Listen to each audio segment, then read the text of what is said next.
Let's see environments on SAP's official website. Remember this page? When last time when we created our trial account, we were thrown on this page.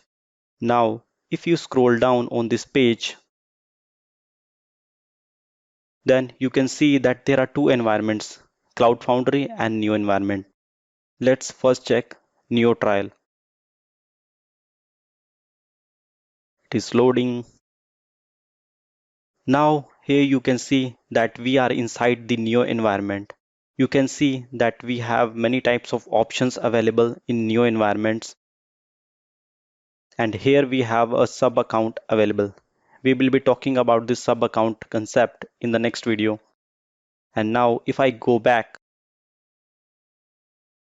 to explore the Cloud Foundry environment, if I again scroll down and click on Cloud Foundry environment, it is loading Cloud Foundry environment. Here you will see that we have different user interface. We have different set of options available. We have entitlements, we have useful link, and we have this global account. Then we have option to create sub account, switch global account. We have option to delete trial account.